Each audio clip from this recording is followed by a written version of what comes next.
नमस्कार। आप सभी का आज के सत्संग में स्वागत है। सत्संग एक अवसर है जब हम साथ आध्यात्मिक विषयों पर बात कर सकते हैं या जीवन से संबंधित प्रश्नों पर बात करते हैं। तो किसी का कोई प्रश्न है तो वो अनम्यूट करके बोल सकते हैं या लिख करके भेज सकते हैं। कुछ प्रश्न है वो यहाँ पे मैं ले रहा हूँ। इसके अलावा भी किसी को कुछ बीच में अपने उद्गार हैं, कुछ साझा करना है तो उनका स्वागत है। पहला प्रश्न है कि मैं के धरातल को खोजने जाए तो विचार के अलावा कुछ और नहीं मिलता, फिर उस विचार को पोषित करने वाला कौन है, या कहें तो यह सब कहाँ से पोषित होता है।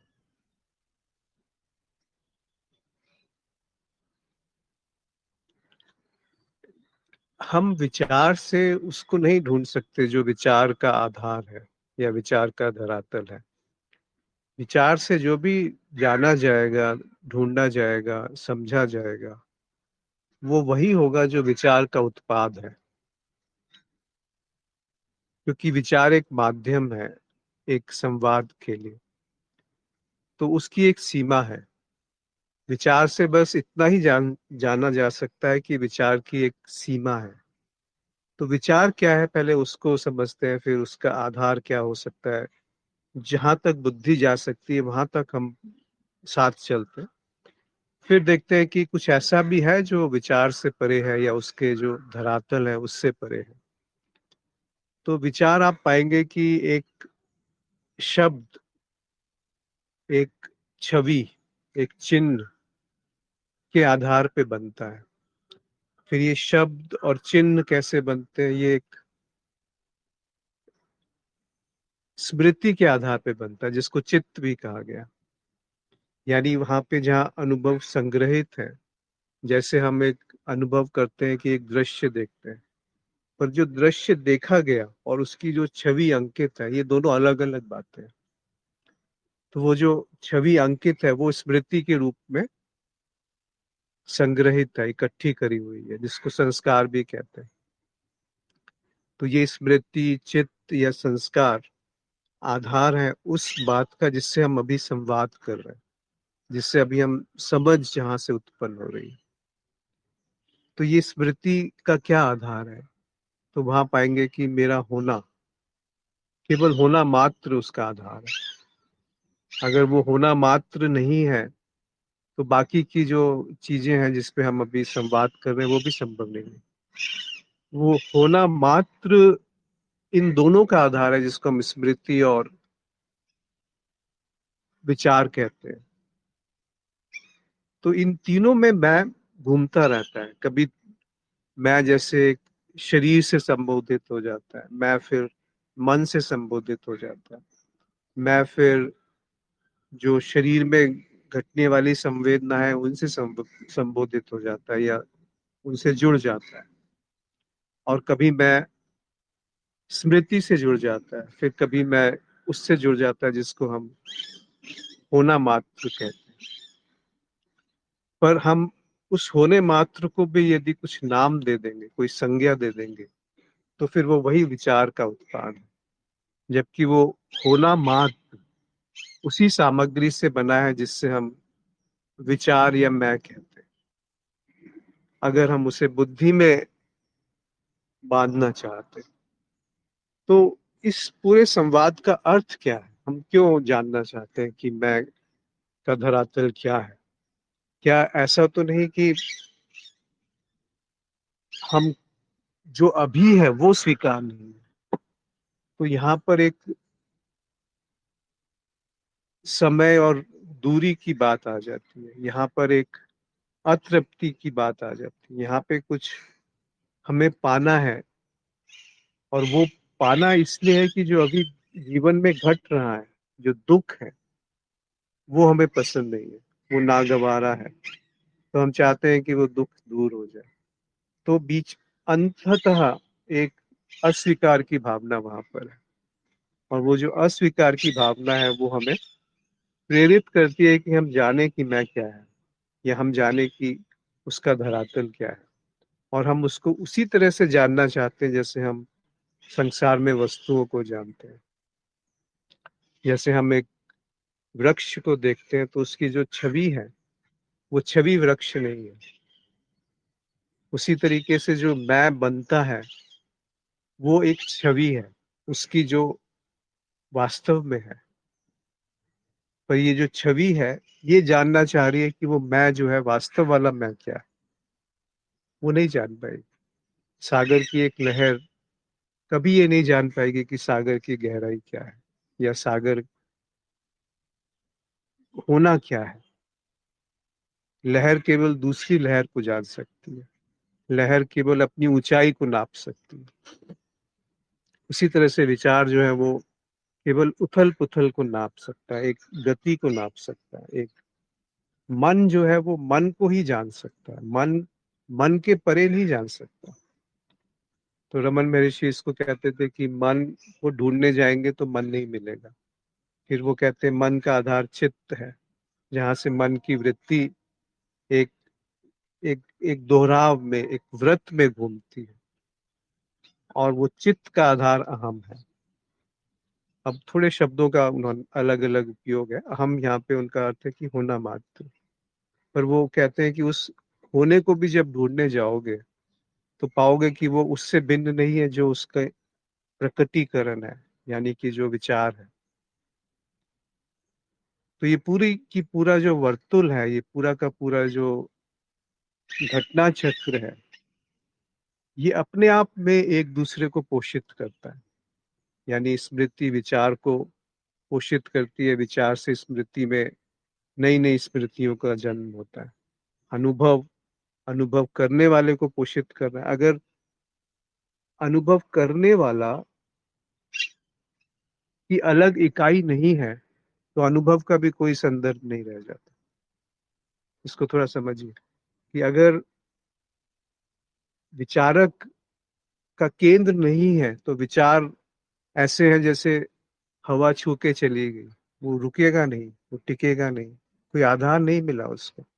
उसको आधार मिलता है जब एक केंद्र बन जाता है कि ये विचार उचित नहीं है, इसको यहाँ से हटाना है, और ये विचार उचित है, इसको पकड़ के रखना है।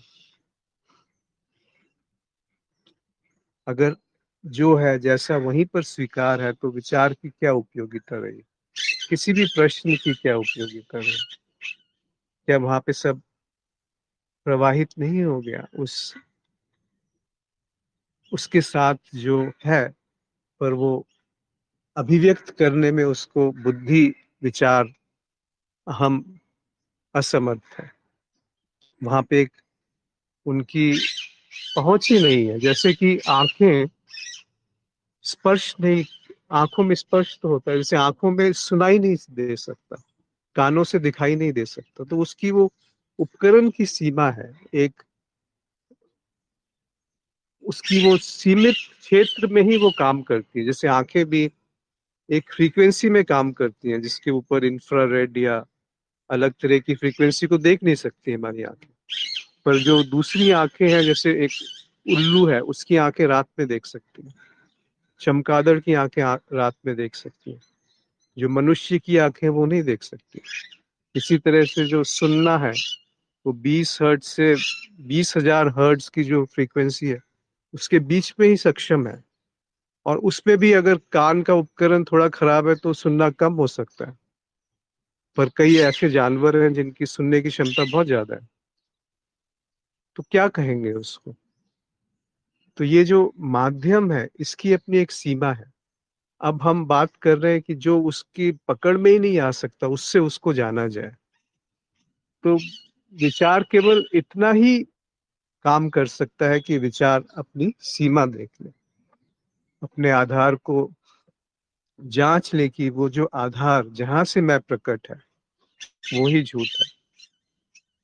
अगर हमने उसको सत्य मान लिया, ये उसकी एक कल्पना, एक छवि हमारे मन में अंकित हो गई, तो वो वैसी ही छवि है, वैसा ही छलावा है जैसा हमारा इच्छा पूर्ति के समय होता है।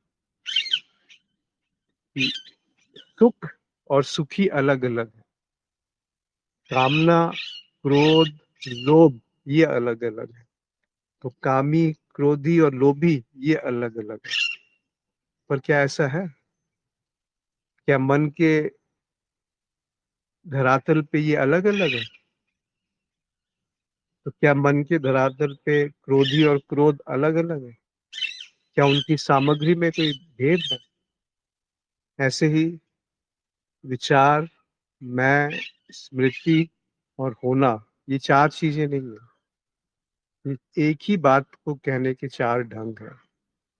बस इतनी सी बात यदि समझ में आ गई तो वो जो इसका धरातल है, इन सब का धरातल है, वो प्रकाशित है। वो प्रकाशित ही पाया जाता है। ऐसा नहीं है कि उसको कहीं से ढूंढ के लाना है, कहीं से पकड़ के लाना है, कहीं से हासिल करना है। हमारी बुद्धि केवल हासिल करना जानती है, क्योंकि भौतिक जगत में वही दिखाई पड़ता है कि अगर मेहनत नहीं करूंगा तो पैसा कैसे कमाया जाएगा, पैसा नहीं कमाऊंगा तो रोटी कैसे मिलेगी, शरीर कैसा कैसे बना रहेगा।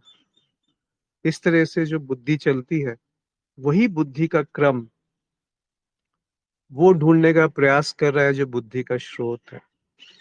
तो इस पे थोड़ा मनन कीजिए।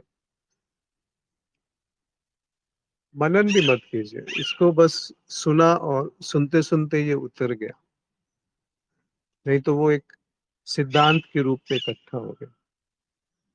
वो जो जीवंतता है वो मनन में नहीं है। वो जो जीवंतता है वो श्रवण में भी नहीं है। मतलब श्रवण हो रहा है, और कल संवाद में यही बात आई, अर्थ और शब्द।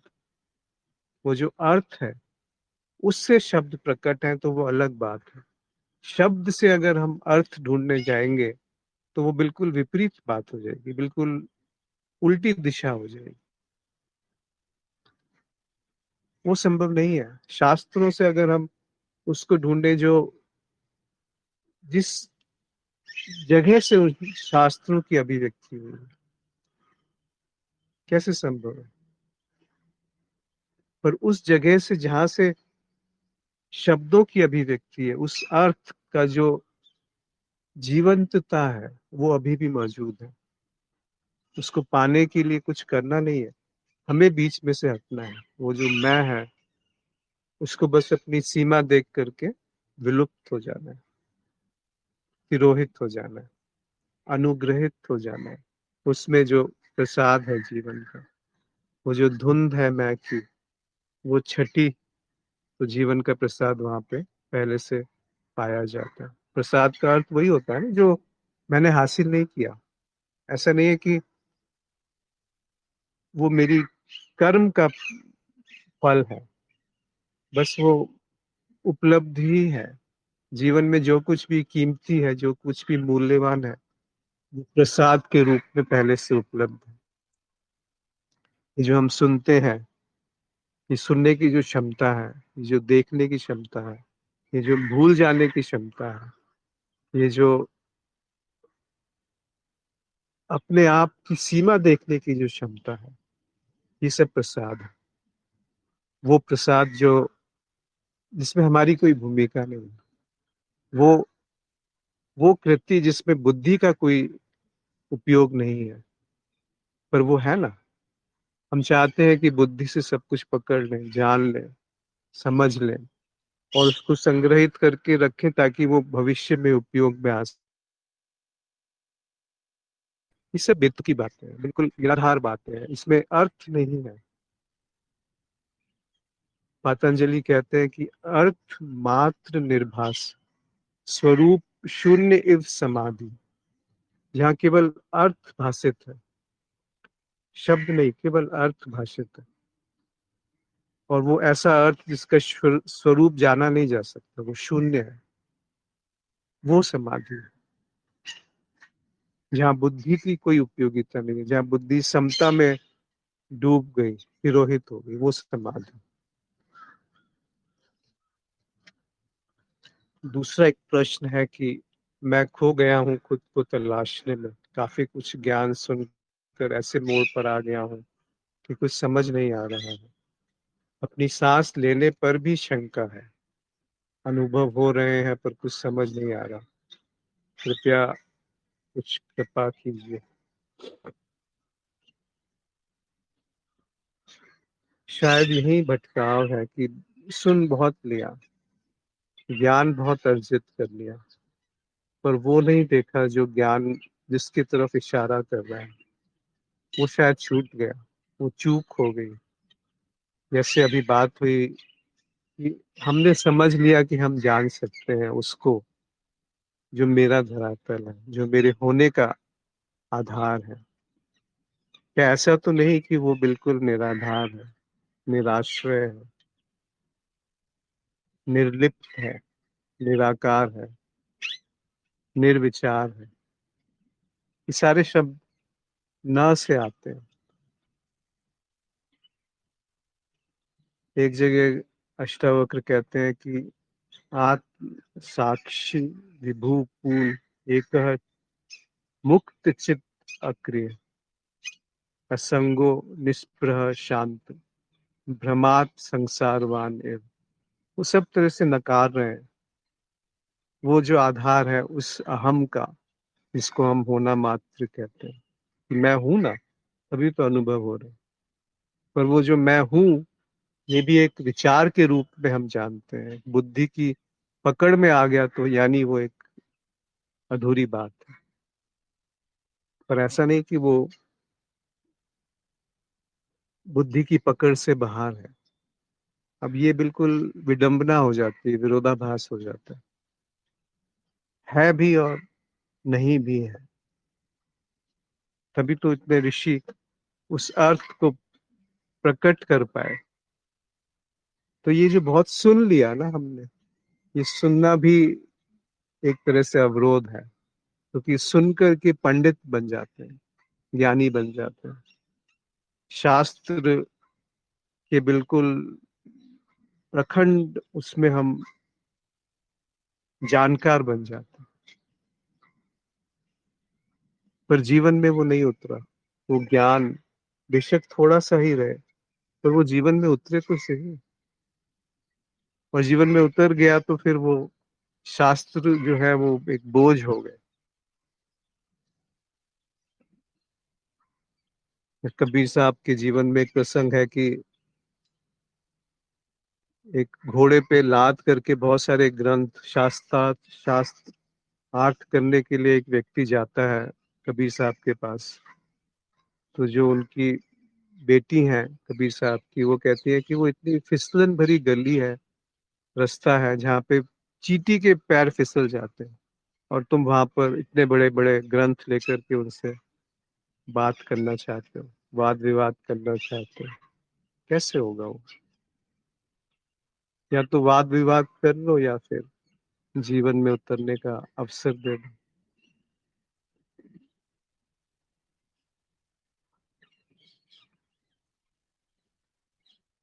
कौन कृपा करेगा? कैसे कृपा होगी? वो क्या कृपा है जिससे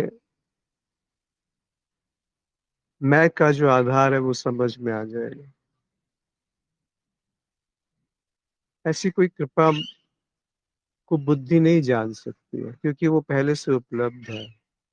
ऐसा कुछ नहीं है कि मंद बुद्धि से मंद बुद्धि, अज्ञानी से अज्ञानी के पास वो क्षमता है, वो संभावना है कि वो उस तरफ छलांग लगा दे जो बात बुद्धि से परे है। और कुशाग्र बुद्धि वाला मेधावी वो नहीं जान पाएगा कि आत्मा क्या है, साक्षी क्या है। बेशक वो सारे के सारे श्लोक दोहरा दे जो गीता में लिखे हो या कहीं और, बेशक वो बिल्कुल वैसी ही बात दोहरा दे जैसे गुरु ने कही है, पर हो सकता है वो ना उतरे। ऐसे जो बिल्कुल अनपढ़ है, बिल्कुल कुछ नहीं है उसके पास, पर वही जो छोटी सी बात यदि प्रकट हो गई जीवन में, तो वही सब कुछ है। ऐसा क्या है जिसको जानने के बाद कुछ जानना बाकी नहीं रह जाता? ऐसा क्या है जिसे पाने के बाद और कुछ पाना शेष नहीं रह जाता? क्योंकि वहां पे जानने वाले की मृत्यु है, वहां पाने वाले की मृत्यु है, वहां मैं की मृत्यु है, वहां मैं की धुन छट गई और वो जो प्रसाद है वो कृपा के रूप में प्रकट है। यहाँ कोई व्यक्तित्व नहीं है जो आपके सिर पे हाथ रख दे और आपकी दुख दूर हो जाएंगे। वो तो फिर बहुत छोटी सी बात होगी, ओछी बात होगी। फिर तो वो जो व्यक्तित्व है वो क्या दे रहा है, कैसे वो कृपा बांट रहा है? क्या कृपा बांटी जा सकती है? क्या प्रेम बांटा जा सकता है? क्या साधुत्व बांटा जा सकता है? क्या बुद्धत्व बांटा जा सकता है? क्या आकाश को बांटा जा सकता है? कोई बंटवारा नहीं। कृपा करने वाला अगर समझता है कि मैं कृपा कर रहा हूं, तो सबसे पहले कृपा की उसको ही जरूरत है।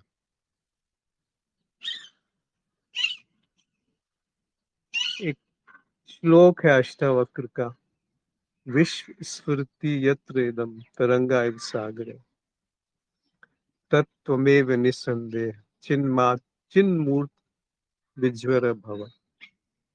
इसके दो अर्थ हैं। ये विश्व तुम में ऐसा स्फुरित होता है जैसे सागर में तरंगे। तुम वही हो, इसमें कोई संदेह नहीं है। जो निज्वर है, जो ज्वर से मुक्त है, जो चैतन्य मात्र है। ये एक इसका लिटरल मीनिंग है, तार्किक अर्थ है।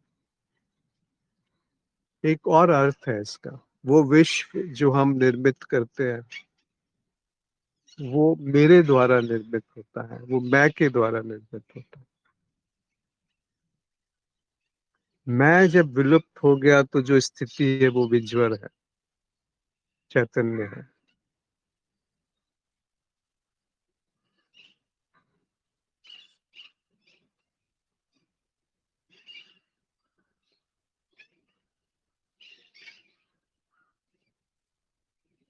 तो कोई मित्र आज कुछ बात पे कुछ कहना चाहे, अपनी बात रखना चाहे तो उनका स्वागत है।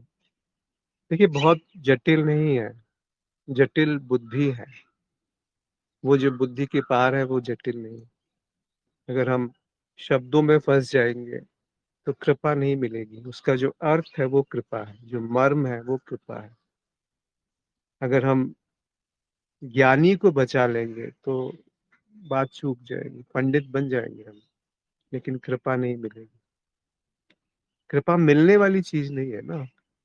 हम समझते हैं कि हम कृपा को हासिल कर लेंगे, योग्यता प्राप्त कर लेंगे कि कृपा मिल सके। क्या ऐसा संभव है? खुद सोचो ना, क्या ऐसा संभव है? क्या योग्यता पाओगे तुम?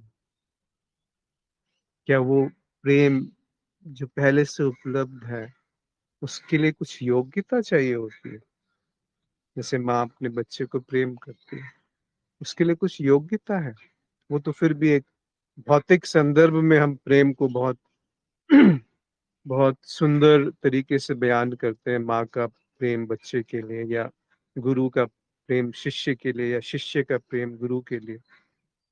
पर ये प्रेम वास्तव में कहीं, इसमें भी कहीं ना कहीं स्वार्थ है, कहीं ना कहीं अज्ञान है, कहीं ना कहीं भटकाव है। प्रेम अपने में क्या है? वो जो निर्भय है, वो जो निस्वार्थ है, वो जो होने मात्र का आधार है, वो क्या है? क्या उसके लिए कुछ कृपा चाहिए? बेशक हम कह सकते हैं कि वो कृपा नाम दे दिया गया उसको, क्योंकि और कोई सटीक बात वहां समझ में नहीं आती। पर वो भी एक तरह से बहुत विवशता के कारण इस तरह से कहा गया कि जब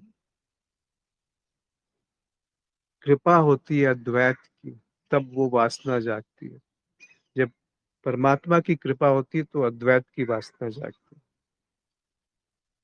क्योंकि जो अखंड है उसको किसी भी तरीके से बुद्धि में नहीं समाया जा सकता है, बांधा जा सकता है। तो वो प्रयास ही बेकार है। जब हम अन्वेषण करते हैं तो केवल उसका अन्वेषण नहीं जो क्रोध है, केवल उसका अन्वेषण नहीं जो क्रोध का कारण है, केवल उसका अन्वेषण नहीं जो माध्यम जहां से क्रोध प्रकट हो रहा है, उसका भी अन्वेषण होना चाहिए जो क्रोधी है, जिसको क्रोध आ रहा है। तो क्रोध और लोभ उससे भिन्न नहीं है जो क्रोधी और लोभी है, और क्रोध और लोभ आपस में भिन्न नहीं है। क्रोधी और लोभी आपस में अलग अलग नहीं है। तो ये अलग अलग शब्द हैं, पर है तो एक ही बात है। अनुभव और अनुभव को जानने वाला अलग अलग नहीं है, ये है अखंड। अब इसको आप बुद्धि से कैसे समझाओगे? किसी को कैसे बताओगे कि ये दो बातें नहीं? दिखती है, सामने दिख रही है, पर समझाओगे कैसे अगर कोई अपनी धारणा को लेकर के ये बैठ रहा है कि मैं बुद्धि से इस बात को पकड़ लूंगा? ये पूरी की पूरी जो यात्रा है वो मस्तिष्क से हृदय के बीच में है। ये जो स्फुरन है, ये जो गति है, ये बुद्धि से हृदय के बीच में, जहाँ प्रज्ञा और हृदय और होश एक साथ उपलब्ध है। तीन अलग अलग शब्द हैं पर बात एक ही है। तो कोई मित्र कुछ कहना चाहते हैं तो ना अपनी बात रख सकते हैं।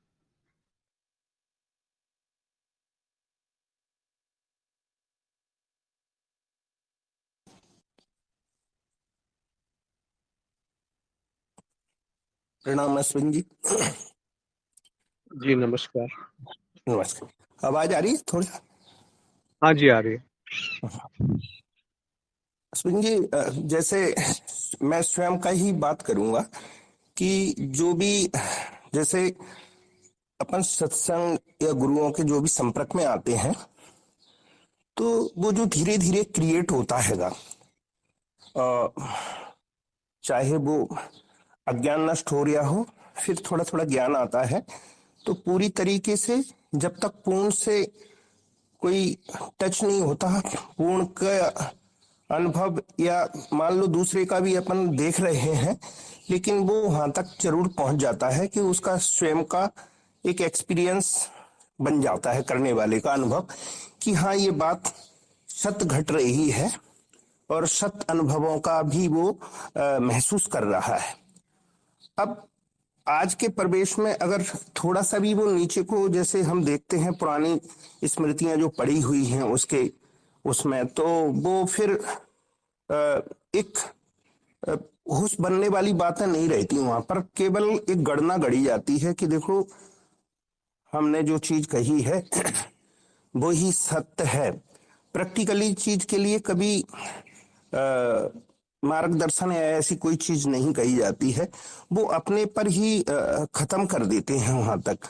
तो मतलब ये है कि जैसे जो सोच विचार है, हम उससे ही नीचे से एक तरीके से लिफ्ट करते हैं ज्ञान को, अगर पहले पड़ा हुआ है, और असली एक्सपीरियंस अगर उसको आ गया है, उसका होश उसमें बराबर वो साक्षी भाव या उसकी चेतना बनी हुई है कि हाँ ये सारी चीजें तो विचार है, बुद्धि है और स्मृतियां हैं, ये सभी चीजों से यहाँ से ही नीचे का चल रहा है हिसाब किताब, जो भी विचार बन रहे हैं। तो वो जो एक्सपीरियंस करने वाला है, वो आपने जो बात अभी बहुत एक निर्णायक स्थिति है कि वहां पर कोई भी ऐसा ऑब्जेक्ट नहीं कि जिससे कि आपको उसके संपर्क में आकर करके कोई चीज को कहनी पड़े। मतलब आपका स्वयं का जो विचार, मतलब स्वयं के जो अनुभव हैं, और उस चीज को आपने देख लिया, समझ लिया, तो आप निर्बंधन होते चले जा रहे हैं कि एकदम आपको धीरे धीरे धीरे धीरे बहुत उसके नजदीक भी हैं, और एक तरीके से जो आपकी चेतना है वो बनी हुई है। असल में इतनी जो चीजें हैं नीचे लोग जैसे पढ़ कर करके, लिख कर करके, गुरुओं के पास जा कर करके उनके स्वयं की जो अनुभव रहते हैं ना, तो ऊपर जैसे जैसे बढ़ता चला जाता है। और मैं इसको बहुत बड़ी अब क्या कहूँ ऊपर वाले की, बहुत बड़ी एक वो कहूंगा कि आपने ये जो चलाया है, इस तरीके का बहुत कम, मेरे को तो अभी तक कोई नजर नहीं आया। काफी मैं बचपन से ही इस मार्ग में रहा हूं, लेकिन ये जो बात आपके द्वारा जो कही जा रही है, या वो कहवाने वाला जो भी कहा रहा है आपसे, वो वास्तव में पूर्णता की ही बात है। वहां कोई किसी भी तरीके का एक तुलनात्मक चीज नहीं है कि नहीं साहब, तुलना करोगे तभी वो पता चलेगा कि हाँ वो पूर्णता है। स्वयं का जब अनुभव और एक्सपीरियंस अगर आ गया और ये सभी चीजें हैं उनको उनको क्लियर हो गई कि ये जो नीचे बुद्धि, विचार और स्मृतियां, ये यहां से जो नीचे का देखा गया है, सुना गया है, वो ही उस पर अपना प्रभाव डालते हैं, क्योंकि वो बहुत जड़ रूप में संग्रहित हो गए हैं उसके अंदर। जब तक पूर्णता उसके अंदर, शून्यता भी नहीं आएगी ना, सब सफाई एकदम हो गई उसके मतलब उस लेवल पर कि हाँ ये तो सब नीचे खेल मन और बुद्धि उसी का है, तभी वो ऊपर इस चीज में उठ पाएगा। क्योंकि यहाँ पर बहुत बड़ा वो है, क्योंकि आप जो बातचीत रखती है जो बहुत ऊपर के लेवल की है, क्योंकि नीचे का इसका लेवल बिल्कुल नहीं है। जो कोई भी समझेगा तो वो सब अपनी गणना इससे उससे बुद्धि से लेकर करके जहां से वहां से पूरा बटोर करके, एक हाथ भी कुछ कचड़ा पड़ा हुआ है उससे ही लगाएगा वो अपना। लेकिन सच्चाई ये है कि जो जब तक इस लेवल तक वो चीज आ पाएगी, तो तब जाकर करके वो पूरी की पूरी अपने आप स्वतः ही सब चीज क्लियर हो जाएंगी। और उसके लिए जैसे इस तरीके के सत्संग, इस तरीके की चर्चाएं, संवाद और गोष्ठियां, अगर ये जो संपर्क में आता है और वो उतना उनका घुस बन गया है ऊपर तक, तब वो सभी चीजों का एनालिसिस कर लेता है जितना उसके जीवन में घटित घटी हैं, पीछे से लेकर के कि जो अभी जो जीवन में जी रहा है वर्तमान में, तो वो सब चीजों का निराकरण बड़ी आसानी से कर लेता है। मतलब वो सब समाप्ति की तरफ हो जाती है, फिर वो अंदर से अपना वो नहीं मानती, क्योंकि वो घटना घट चुकी है और उनको पता है कि ये इनमें कोई दमखम नहीं है और ना ही इनका कोई आधार, वो जो सब चीज का आधार वो है नीचे का है, जिसकी वजह से हम बोल पा रहे हैं, अच्छी बुद्धि आ रही है और वो आ रहे हैं, उसको हम अच्छा आपका माने हुए हैं। कोई प्रश्न है कमलेश जी? अब यही प्रसन्न था कि जो है इन सभी चीजों को जैसे एक समाप्त करने के लिए और थोड़ा सा एक स्टेप बाय एक एक बार आप इसका वो कर देंगे, ये इस तरीके से एकदम विलुप्त हो जाएंगी। जिसमें और भी मान लो एक आध दो मान्यताएं पड़ी हुई हैं, तो वो कहीं नहीं दिख रही हों, मान लो मैं वो नहीं आ पा रही हूँ, लेकिन कहीं ना कहीं वो चीज तो रहती है जिसकी वजह से। तो आप इस पर एक थोड़ा सा मैं ये चाहूंगा, एक बहुत बड़ी सहायता, बहुत बड़ी हेल्प हो जाएगी कि ये थोड़ा सा और नीचे से लेकर करके ऊपर तक एक बार इसको अगर वो कर देंगे, तो मतलब ये हो जाएगा कि ये जो यात्रा है, ये जो ऊपर की तरफ बिल्कुल जो देखा जा रहा है, हम हमेशा नीचे की तरफ ही देख रहे थे, ऊपर की तरफ नहीं देख पा रहे थे मतलब सही तरीके से। तो वो थोड़ा सा कभी कभी क्या होता है कि पूरा ज्ञान नहीं हो पाता और वो सभी चीजों पर एनालिसिस कभी हो नहीं पाता स्वयं के द्वारा, तो वो अनुभव अनुभूति में नहीं आ पाता। इसलिए वो आपके सामने प्रसन्न रखना भी एक बहुत बड़ी वैसी बात हो जाती है कि क्या प्रसन्न बनाए, क्या करे, कैसे कुछ चीज को सारे जाने। विश्लेषण को त्याग दीजिए। जी जी कोई जी। ऊपर नहीं है, कोई नीचे नहीं है, कोई तल नहीं है, कोई यात्रा नहीं है, कोई साधु नहीं है, कोई पापी नहीं है, ऐसा नहीं है। क्योंकि ये सब विभाजन अगर बने हैं तो मौलिक बात नहीं समझ में आ रही। बेशक वो बुद्धि के स्तर पे समझ में आ गई होगी, पर वो जीवन में उतरेगी तो उसका एक लक्ष्य है, उसका एक लक्षण है। वो लक्षण है कि जीवन में प्रेम प्रस्फुरित हो जाएगा। जो ज्ञात है उससे निष्ठा समाप्त हो जाएगी, बुद्धि जो है वो सम हो जाएगी। आप कहीं भागेंगे नहीं, आप कहीं कृपा नहीं ढूंढेंगे। बस जो है वो वैसा स्वीकृत हो जाएगा, वैसे ही उसमें स्वीकृति हो जाएगी, तेरी मर्जी पूरी हो। फिर उसमें कोई विरोध नहीं है। आप, ये बात बड़ी अजीब सी लगेगी कि अच्छा, विरोध नहीं है तो कोई भी हमारा शोषण कर लेगा, कोई भी हमें ठोकर मार के चला जाएगा और हम विरोध नहीं करेंगे। ठीक है, वो जो बुद्धि संसार में फंसी है, जहाँ विश्व स्फुरित हो रहा है, सारा का सारा विश्व जहाँ स्फुरित हो रहा है, वो तो ऐसे ही सोचेगी कि कोई मेरा शोषण कर लेगा। क्या शोषण करेगा? क्या शोषण कर सकता है?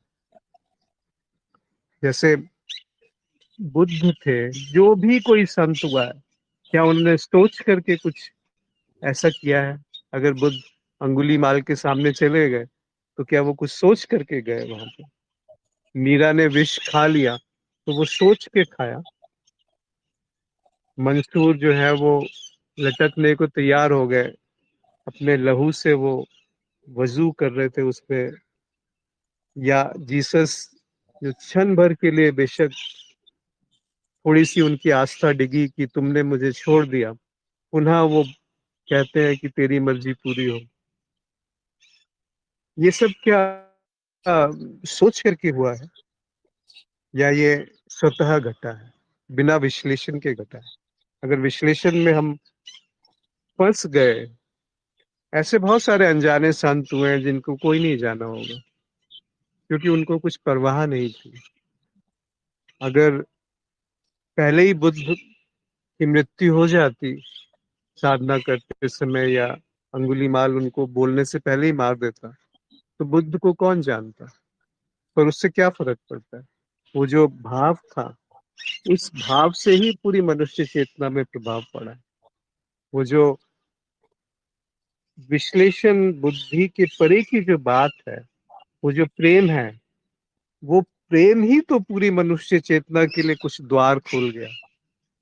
और ऐसे बहुत सारे अनजाने द्वार हैं जो खुले ही हुए हैं, खुल खुले रहते हैं। जैसे सूफी संत हैं, बहुत सारे ऐसे सूफी संत हैं जिनको हम पहचान ही नहीं सकते। कुछ बहुत ज्यादा फेमस हो गए, रूमी। कुछ सूफी संत बहुत ज्यादा प्रसिद्ध हो गए, पर बाकी बाकी ऐसे जिए जैसे वो है ही नहीं। इसीलिए विश्लेषण मत करिए, कौन अच्छा है कौन बुरा है, कौन सही है कौन गलत है। वो जो ये कहने वाला है, जानने वाला है, यात्रा नहीं है, छलांग है। और यात्रा भी कितनी सी है, बुद्धि से हृदय की। बुद्धि ने अपनी सीमा देखी और हृदय में विसर्जित हो गई। बस इतनी सी तो बात है। ये बात पकड़ में आ गई तो आ गई, नहीं तो फिर हम ऊंच नीच ही देखते रहेंगे, पाप पुण्य ही देखते रहेंगे, गुरु शिष्य ही देखते रहेंगे। कबीर को हम ऊंचा दर्जा दे देंगे और मीरा को हम कुछ नहीं मानेंगे। ऐसा नहीं है। वो एक ही बात है जहां से प्रकट हुई है। जी। अश्विन जी, एक प्रश्न और है। जो आज्ञा चक्र है और सहस्त्रार्थ है, इसके बीच में मैंने कभी पढ़ा है या मतलब कहीं से सुना है कि सहस्त्रार्थ में वो सभी चीजें विसर्जित हो जाती हैं, क्योंकि वहां परमात्मा और परमात्मा की जो परम चीज है, जो जहाँ पर कुछ नहीं है, एकदम निराधार है। जैसे साहिब की बड़ी वाणी में आया है कि गगन मंडल के मध्य में निरखो पुरुष विधि। और जो अपना आज्ञा चक्र है वो अपने शरीर में ही स्थापित है, तो वहां से चित्त के द्वारा जो कुछ भी जनरेट हो रहा है। तो थोड़ा सा इसका एक रिलेशन थोड़ा सा और बता देती कि जैसे अपनी जो वार्तालाप है वो बिल्कुल एक तरीके से शास्त्रार्थ मतलब सहस्त्र जो है कमल और आज्ञा चक्र के ऊपर ही हो जाती है। ऐसा कभी कभी मैं सोच लेता हूँ, तो जो भी एक विचार मेरे दिल में कभी कभी उठ जाता है। तो बस इस पर थोड़ा सा और विचार थोड़ा सा आप अपनी डालें, तो कहीं जो भी अज्ञान होगा तो शायद वो ऐसा मेरा निकल जाएगा वो वहां से, वो फिर कुछ विचार नहीं करूंगा कि मतलब जो सहस्त्रार्थ है जो कहा गया है, अब वो तो देखो दिखता नहीं है, बिल्कुल एकदम निराधार हो गया कि ऊपर जो परमात्मा की स्थिति है वो सहस्त्रार्थ में है। अब वो है तो एक ठिकाना हो गया, वो फिर कुछ अलग विचार आने लगते हैं, इसलिए मैं थोड़ा सा, और इसमें हो सकता है मेरा अज्ञान हो जिसकी वजह से वो मतलब कुछ मैं उधर की तरफ बुद्धि चली जाती हो, जैसे कोई पढ़ा लिखा या सुन रखा है, तो वो भी एक नीचे का ही वो है जिसकी वजह से कि वो क्लियर नहीं हो पा रहा हो। तो उसको आपसे प्रार्थना है कि आप उसको भी थोड़ा सा आज्ञा चक्र और सहस्त्रार्थ जो जो है इसके बीच में जो भी आता हो, क्योंकि वो जो चक्र पढ़ रखे हैं मैंने मंसूर से पढ़े हैं साहब, वो मंसूर ग्रंथ था कबीर साहब का, तो उसमें एक से लेकर कर के 13 तक चक्र कुछ इस तरीके के बताए हैं, वो बहुत मतलब अलग अलग हैं। तो वो बहुत पहले का पढ़ा हुआ है एक्चुअली में, अभी का नहीं है ताजा ताजा, ताजा तो बिल्कुल अब सब चीज को विसर्जित कर दिया है मैंने, किसी चीज को ज्यादा नहीं, लेकिन वो जो कुछ पुरानी एक आध दो चीज हैं वो बहुत जड़ रूप में ऐसा पुष्ट ठोस हो गई होंगी जिसकी वजह से ये विचार ऐसे आ गए हैं अभी। तो आप इस पर भी कुछ कहें, अपने विचारों से स्पष्ट कर दें थोड़ा सा। ये सब बुद्धि को भटकाने वाली बातें हैं। आज्ञा चक्र से सहस्रार के बीच में कितने चक्र हैं, क्या यात्रा है। हम तो बुद्धि से हृदय की बात कर रहे हैं। बुद्धि का आज्ञा चक्र यानी होश, जहाँ बुद्धि का कोई काम नहीं, और सहस्रार मतलब जहाँ होश की भी परवाह नहीं। अब इसके बीच में कौन सा आप बना लीजिए जितने बनाना चाहते हैं। वो अपनी अपनी मौज है जो संत इस तरह से विभाजन कर देते हैं। पर वो क्या है जो होश में जानता है कि वो होश है, तो फिर वो ही तो गति करेगा हृदय की तरफ या सहस्रार की तरफ। और वो गति जो है वो सैद्धांतिक होगी, वो शाब्दिक होगी, वो वैचारिक होगी, वो बनावटी होगी, उसमें कुछ नहीं है। ये जो है ये यात्रा नहीं है, ये छलांग है। ये यहाँ कोई पाने वाली बात ही नहीं है, क्योंकि जो पाने वाला है उसके ऊपर दृष्टि है कि वो क्या है जो पाना चाहता है, जानना चाहता है कि आज्ञा से सहस्रार के बीच में क्या है, क्या है। क्या वो ये जान पाया है कि आज्ञा में क्या है? अगर वो ये जान रहा है कि आज्ञा में क्या है, तो वो कभी भी ये नहीं जान पाएगा कि सहस्त्रार में क्या है, क्योंकि वो बना हुआ है ना। और जब तक वो बना हुआ है तब तक आज्ञा यानी वो जहां से जो होश का आधार है, होश का अभिव्यक्ति है जिस जगह। और सहस्त्रार यानी जो अमृत है, जो शायद होश के भी परे है।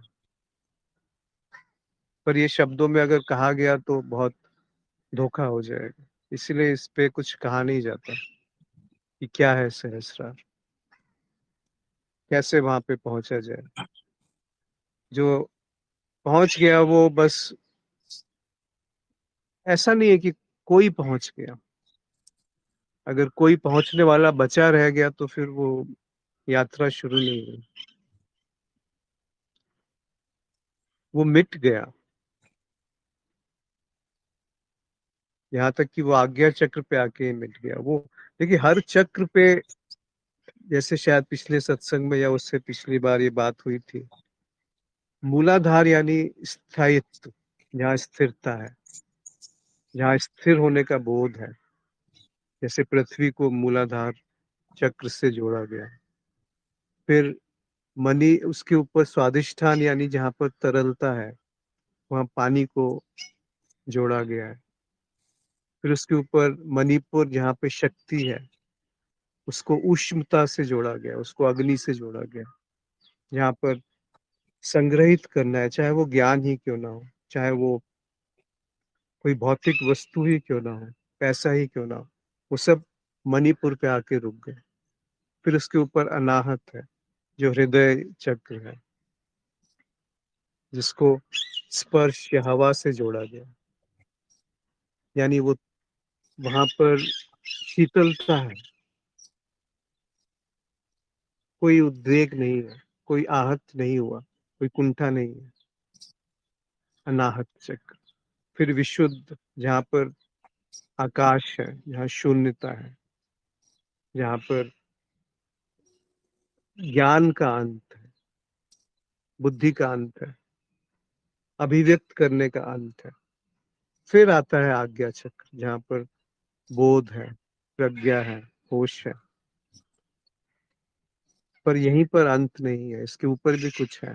अब वो केवल एक सांकेतिक रूप से उसको सहस्रार कह दिया, जो अमृत है, जो उसके बारे में ना ही बात करें तो अच्छा है। और आप चाहते हैं कि उसके बीच का कुछ विश्लेषण हो, तो वो मेरी समझ से पार है, मेरी पकड़ से पार है, क्योंकि मैं आज्ञा चक्र पे ही विलुप्त हो जाता है। तो उसके पार की कुछ बात करना हो सकता है, कबीर साहब ने कुछ कहा हो, पर मेरी सक्षमता उसमें नहीं है कि कुछ कहा जाए उसके बारे में। बस इतना ही जान लिया कि हमारी यात्रा बुद्धि की सीमा देखने में है, और एक छलांग है जिसको प्रेम कहा गया। अब इसमें कितने विभाजन करोगे? कौन है जो विभाजन करेगा?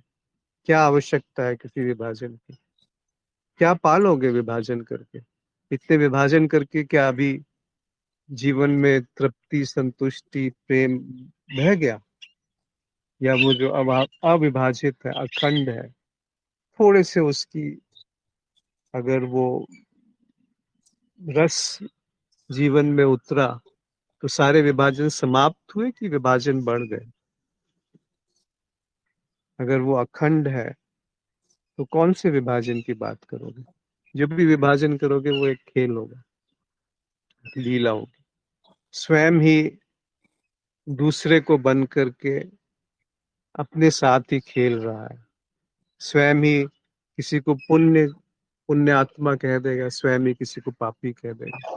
पर वो स्वयं को ही पुण्य कह रहा है या स्वयं को ही पापी कह रहा है? इस तरह से देखेंगे तो ज्यादा अच्छा रहेगा। और किसी मित्र का कुछ?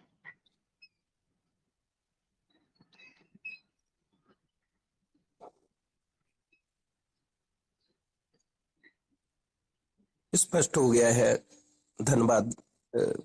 जो है। जी, आभार आपका। जी जी। व्यक्तित्व में मत फंसिए कि कोई व्यक्ति ऊपर है, नीचे है। कोई ऐसा है ही नहीं, वो अपना ही प्रक्षेपण है, जिसको आप कभी किसी को ऊपर ऊंचे स्तर पे बिठा देंगे और किसी को निचले स्तर पे बिठा देंगे। ऐसा कोई विश्लेषण करना, मतलब वो भटकाव है। तो थोड़ा समय व्यतीत कीजिए उसके साथ कि वो क्या है जो ये विश्लेषण करता है, क्योंकि विश्लेषण यानी प्रेम का अभाव। विश्लेषण, विश्लेषक जो बुद्धि है, वो अवलोकित नहीं हो सकती, वो अवलोकन को अवसर नहीं दे रही है। हम तो बहुत आसानी से किसी पे भी टिप्पणी कर देते हैं कि वो महान है, ये इनको क्या पता है। वो विश्लेषण हम अपने ऊपर भी लागू नहीं करते कि कभी मैं अच्छा था, बुरा था, अच्छा हो जाऊंगा, बुराई से बचूंगा। क्या है ये सब? जिस तरफ बात हो रही है वो है कि वो क्या है जो विश्लेषण से मुक्त है, यानी वो अहम से मुक्त है। मैं का जो विचार है वो स्मृति पे है, चित्त पे है। चित्त जो है वो अहम पे है। अहम यानी वो होना मात्र। वो क्या है जो होने मात्र से मुक्त। अब क्या विश्लेषण बचा वहां? वो बुद्धि की सीमा के बाहर है, नहीं जान सकती बुद्धि। बुद्धि केवल इतना जान पाएगी कि मेरी एक सीमा है, और वहीं पे उसका विसर्जन होना आवश्यक है, अन्यथा वो ज्ञानी, वो पंडित, वो भक्त बन जाएगा, तथाकथित भक्त। जी। और कोई मित्र कुछ कहना चाहते हैं?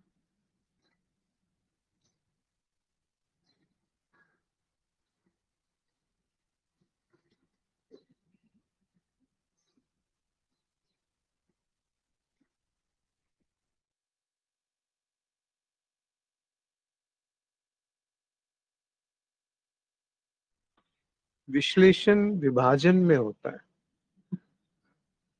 और जब तक विभाजन है तब तक अज्ञान है, तब तक कृपा नहीं है। वो जो अखंड है वो कृपा में उपलब्ध है। वहां कोई विश्लेषण नहीं हो सकता, असंभव है।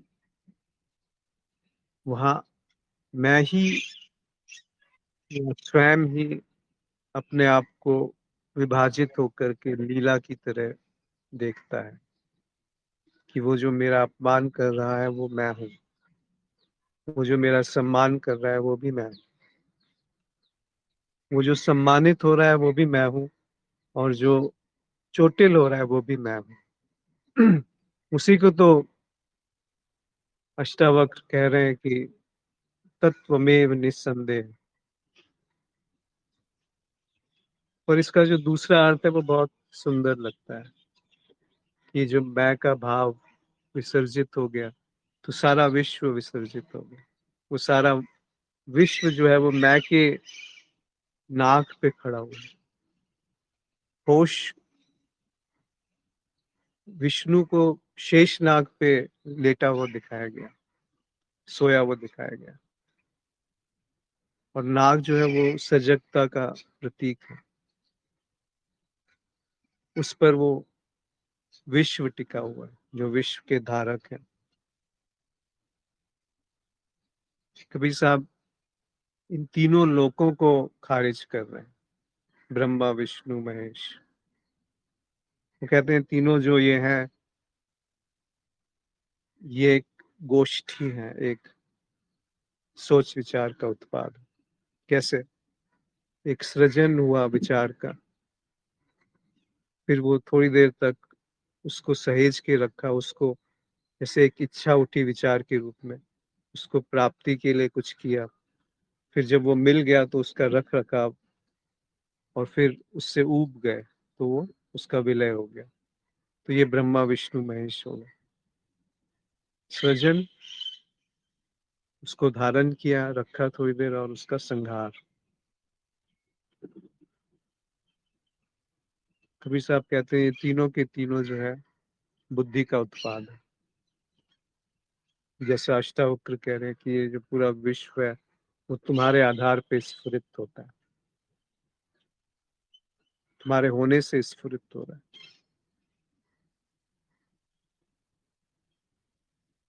बहुत बारीक सी बात है ये, और बहुत सरल बात है। मैं ईश्वर को बनाता हूँ फिर उससे प्रार्थना करता हूँ। ऐसा नहीं कहा जा रहा कि ईश्वर नहीं है, पर जिस रूप में हम ईश्वर को गढ़ते हैं शायद वो वैसा नहीं। ये भी नहीं कहा जा रहा कि ईश्वर है या नहीं है, दोनों बातें आप नहीं सिद्ध कर पाओगे। जरूरत क्या है सिद्ध करने के लिए?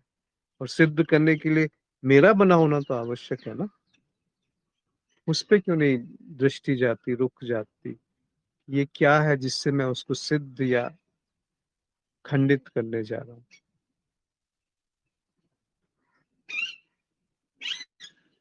जी। और कोई मित्र कुछ कहना चाहते हैं?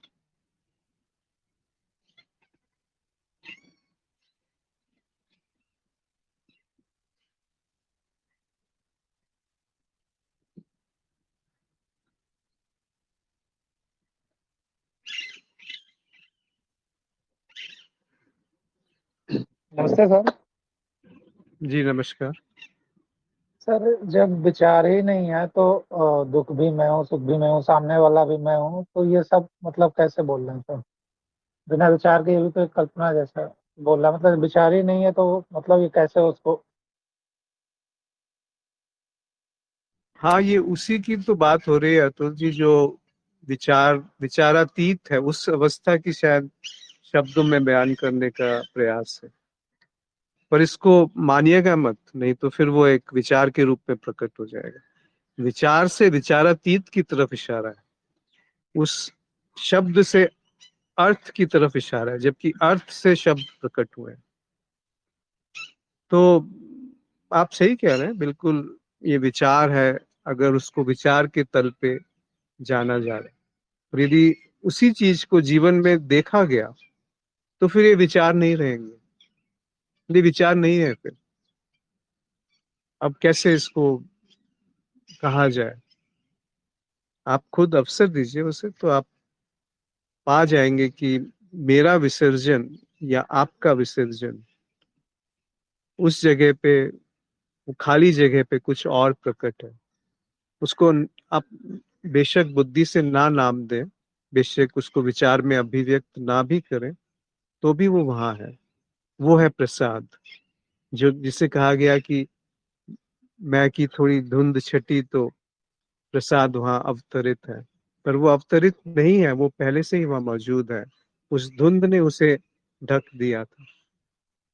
तो आप सही कह रहे हैं, विचारों की जो धुंध है, अगर विचारों की धुंध खुद विचार के माध्यम से ये जान जाए कि ये विचार एक छलावा है, एक झूठ है, बनावटी चीज है, जैसे एक वृक्ष का विचार वृक्ष नहीं है, उसी तरह से जो अहम के पार है उसका विचार वो नहीं है जो अहम के पार है।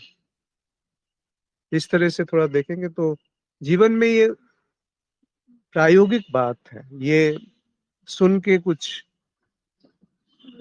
अमल करने वाली बात नहीं है कि भविष्य में इसको हम अभी संग्रहित करें और भविष्य में इसको अमल करेंगे, इम्प्लीमेंट करेंगे, ऐसा नहीं है। वो घटेगा तो वो श्रवण में ही घटेगा। यहाँ तक कि मनन और निधि ध्यासन भी श्रवण के साथ घटने चाहिए, अलग अलग स्टेप्स नहीं है, एक के बाद दूसरा, एक सीढ़ी है दूसरी सीढ़ी है। हाँ, श्रवण में ही उसका अंत है जो सुन रहा है। तो विचार का क्या उपयोगिता रही? अब विचारों की उपयोगिता शरीर को संभालने में है, विचारों की उपयोगिता किसी से संवाद करने में है, पर विचारों की उपयोगिता वहां कहाँ है जहाँ विचार के आगमन को, विचार के स्रोत को देखा जा रहा है। अगर उस तरफ दृष्टि है, रुख है, तब ये बात सिद्ध होती है कि वो जो पापी है वो भी मैं हूँ, वो जो पुण्य करता है वो भी मैं हूँ, और उस पुण्य करने से जो मेरे अंदर खुशी हो रही है वो भी मैं हूँ, और उस पाप को देख करके मेरे अंदर जो दूषित या घृणा उत्पन्न हो रही है वो भी मैं हूँ। और वो मैं जिस मैं की बात कर रहा हूँ वो एक विचार मात्र है। विचारों को हटा दो तो कहाँ पर पाप और पुण्य है? क्या एक शेर जब हिरन को खाता है तो वो पापी हो गया? पर एक आदमी एक बकरे की गर्दन काटता है या शौक के लिए शिकार करता है, तो वहां पे शायद कर्म बंधन बन जाएगी। शायद मैं अपनी बात कह पाया अतुल जी। जी जी सर, धन्यवाद सर। और कोई मित्र?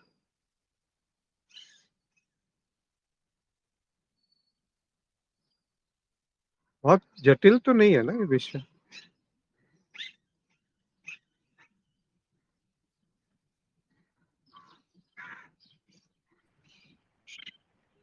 अश्विन जी, मेरा एक प्रश्न था। मेरी आवाज आ रही? हाँ जी, आ रही है। तो जैसे अश्विन जी, हम लोग जब मतलब अभी जब जागृति में होते हैं, तो एक तो हमें मन से भी पता चल रहा है कि क्या घटनाएं हो रही, और आंख बंद करी तो एक सारे अनुभव हो रहे, मतलब पता भी चल रहा है। और यही चीज जब हम सो, तो मतलब जब सुप्ति में होते हैं तो हमें पता नहीं चलता है।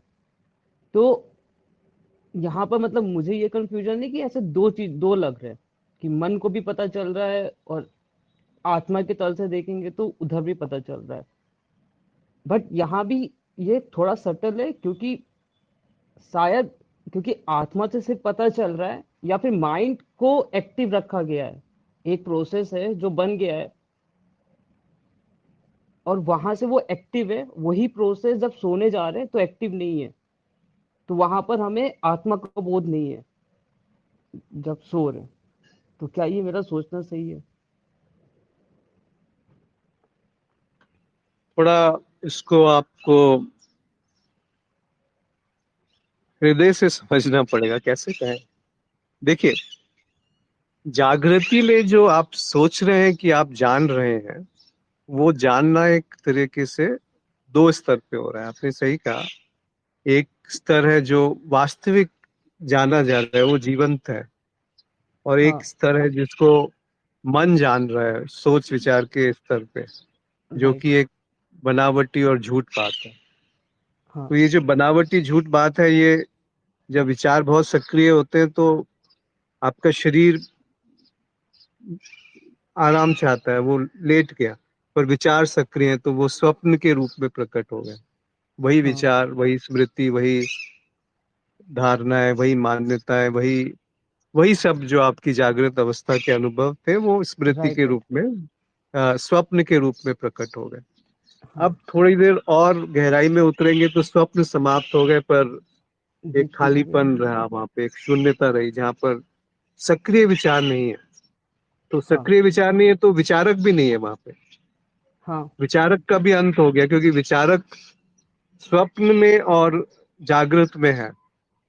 अब जो बात कही जा रही है कि वो क्या है जो आपको सुषुप्ति से जागृत में लेके आता है, उसमें आपकी क्या भूमिका है,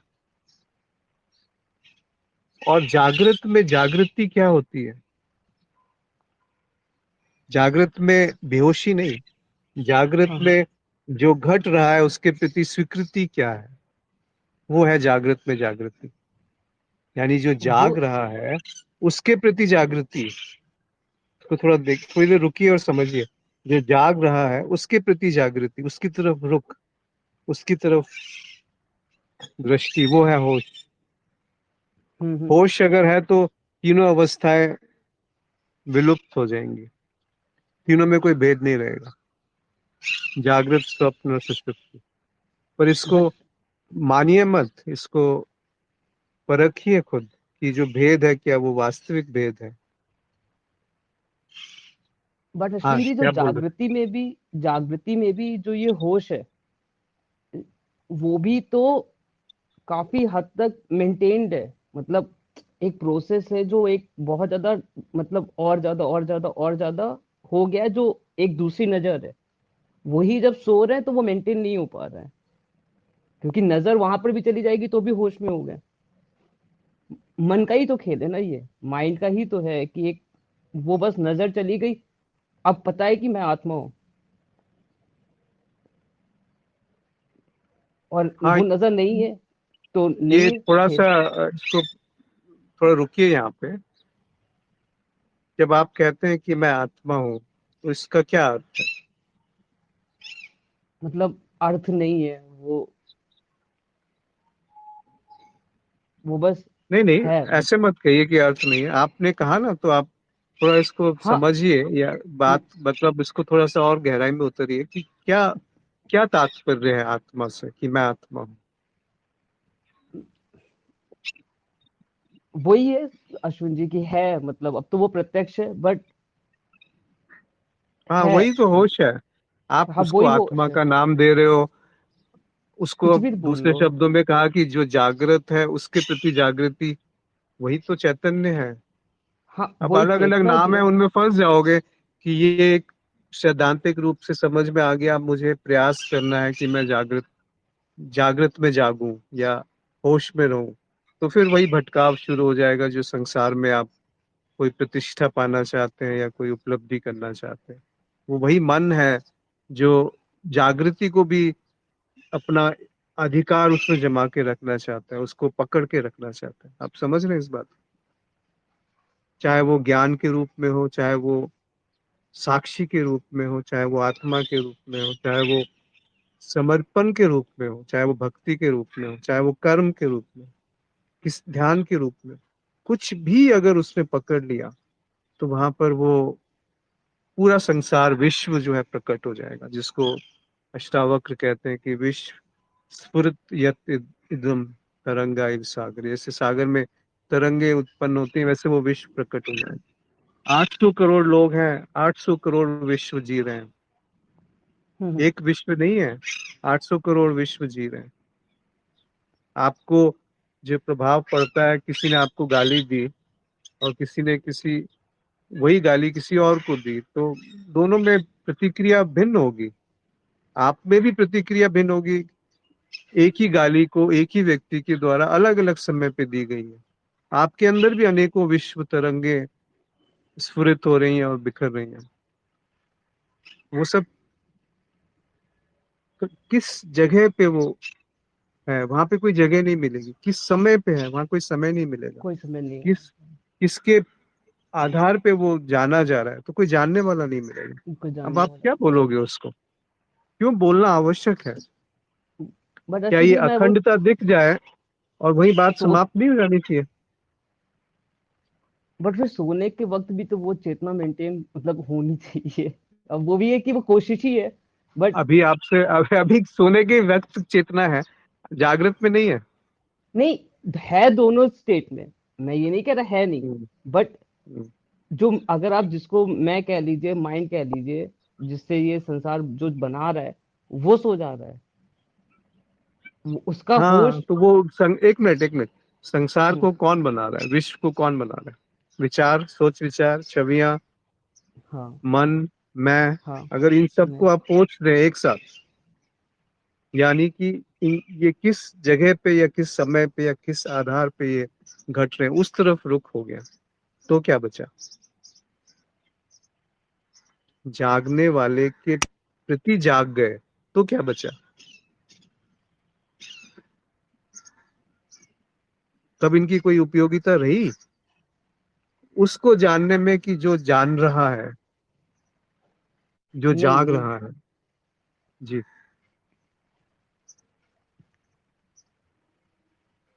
बोलिए बोलिए। मतलब मुझे इतना ज्यादा टर्मिनोलॉजी नहीं समझ में आ रही, बट हाँ तब रही नहीं, बट ये चीज जो होता है कि तुरिया की जो स्टेट बोलते हैं अश्विन जी, की चारों स्टेट्स में चेतना रहती है, ये भी एक तरीके से कोशिश तो उसी इंसान की है जो अभी भी बोल रहा है। कह रहे हैं क्योंकि वो इंसान, जिसको आप इंसान कह रहे हैं, उसको जांचा नहीं गया। तुरीय शब्द सुन लिया और ये पता चल गया कि जो तीनों अवस्थाएं हैं, उसमें जो प्रकट है वो तुरीय है, उनसे अलग भी है लेकिन प्रकट भी है। इन तीनों अवस्थाओं का आधार होते हुए भी वो निराधार है। ऐसा कुछ सुना हम्म, तो एक एक क्या बोलते हैं, धारणा बन गई कि तुरीय कुछ मुझे भी अवस्था है। चाहिए, मुझे भी तुरीय चाहिए। चौथी अवस्था है, लेकिन वो चौथी अवस्था है नहीं। तो ये एक धारणा बन गई कि तुरीय जो है वो जागृत, स्वप्न और सुषुप्ति से परे है, और मुझे तुरीय में पहुंचना है। अब आप नहीं, इसकी विडंबना समझ पहुंचने रहे हैं कि जी, बोलिए न- बोलिए। पहुंचना नहीं है तो वो यही स्टेट, क्या स्टेट है वो? मतलब जो जागृति में ही है, जो चेतना है वही है, बट क्या? उसमें वही मैं कह रहा हूँ कि थोड़ा, मन सो जा रहा नहीं है। नहीं नहीं, आप देखो, इसको बुद्धि में मत पकड़ो बॉस।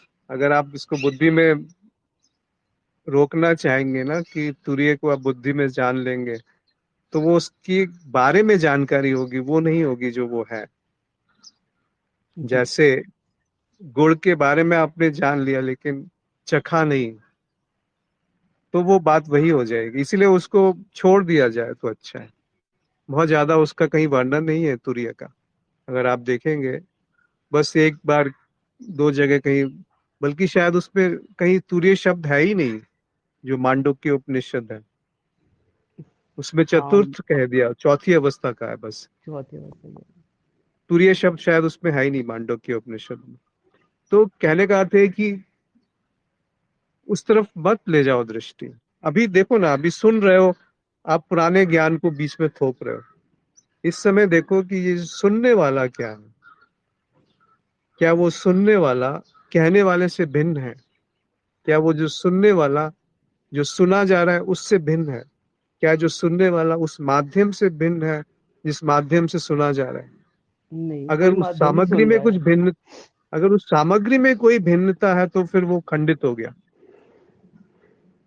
फिर तुरीय तक क्यों पहुंच रहे हो? अभी बस यही रुक जाओ ना कि श्रवण, और श्रवण के साथ होश। अब तुरीय कहाँ है इसमें? श्रवण में होश है क्या? अगर श्रवण में होश है तो वो है जागने वाले के प्रति जागना। हाँ तो फिर मनन निधिध्यासन सहज उतर जाएंगे, उतारने नहीं पड़ेंगे। तीनों में भेद विलुप्त हो जाएगा। श्रवण, मनन और निधिध्यासन, तीन नहीं है ये। अगर श्रवण में नहीं घटा, अगर प्रथम चरण पे वो बात नहीं घटी, तो अंतिम चरण में वो बात घटना असंभव है। वो केवल उसका एक विचार घटेगा, एक हाँ ख्याल घटेगा, एक उसकी छवि घटेगी, एक चिन्ह घटेगा, एक मृत बात घटेगी। अगर अभी अस्वीकार है तो भविष्य में प्रेम नहीं हो सकता। अगर अभी स्वीकार है तो अभी समझिए कि कृपा है। तो मन की उपयोगिता समाप्त होगी। अभी आप सुन रहे हैं, ये स्वीकार है, और उसके साथ वो भी स्वीकार है जो उसको स्वीकार कर रहा है। अब क्या बचा? बच तो कुछ नहीं रहा। हाँ, तो बचाने की ठीक है, आवश्यकता क्या है? आवश्यकता भी क्या है? जितना आप बचाओगे ना, उतना पंडित हो जाओगे, ज्ञानी हो जाओगे। क्यों वो तो बचाना? नहीं होना। वो तो नहीं फेंक दो ना। होना। हाँ हाँ, बिल्कुल सही कह रहा हूँ। फेंक दो। जो भी जाना उसको तत्क्षण फेंक दो। जैसे कि चिमटे से आप कोयले को उठाते हो, आग को उठाते हो, हाथ से थोड़ी उठाते हो कोयले को, जले हुए कोयले को। चिमटे से उठाते हो ना। दूरी पर वो दूरी रखने वाला भी कोई ना बचे। अगर दूरी रखने वाला बच गया ना, तो फिर पंडित हो जाओगे। जो दूरी रखने वाला है, ये तो एक भौतिक उदाहरण दिया कि चिमटे से आप आग को उठा रहे हो, पर जो माध्यम है, और जो प्रकट है, और जो अप्रकट है, ये तीन चीज नहीं है। इस बात को पकड़ पकड़ में आ रही है बात? हाँ हाँ। बस बस रुक जाओ, फिर कुछ बोलो मत। इस पे थोड़ी देर टिके रहो,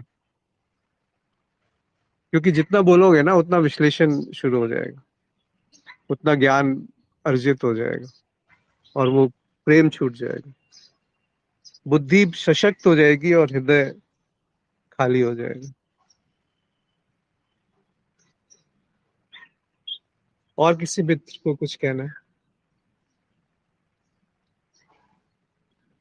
आशा है कुछ स्पष्टता आई होगी, जानता जी नहीं। जी अश्विन जी, काफी काफी ज्यादा जी। धन्यवाद।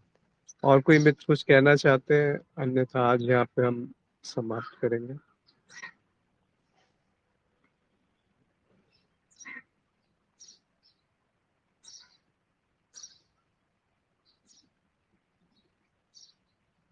आप सबका बहुत आभार।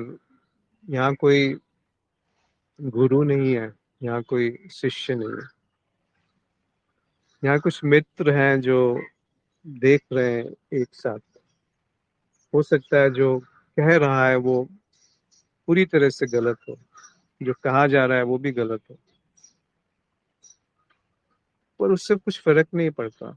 वो जो अर्थ है, जहाँ से शब्द प्रकट है, उस तरफ रुख हो जाए, तो शब्द निरर्थक हो जाएंगे, बेकार हो जाएंगे। वो जीवन में समाहित हो जाए, सम्मिलित हो जाए, ऐसे जैसे सांस इस शरीर के लिए आवश्यक है, ऐसे जैसे आकाश इस शरीर के होने में व्याप्त है, इस तरीके से वो धड़के, वो रस, वो होश, वो जीवंतता, वो प्राण, जहाँ कोई होने वाला नहीं है,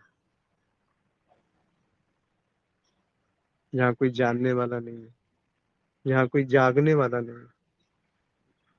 क्योंकि जैसे ही उस तरफ दृष्टि जाती है कि जागने वाला कौन है, तो जागने वाला विलुप्त हो जाता है, और होश वहां पे पाया जाता है।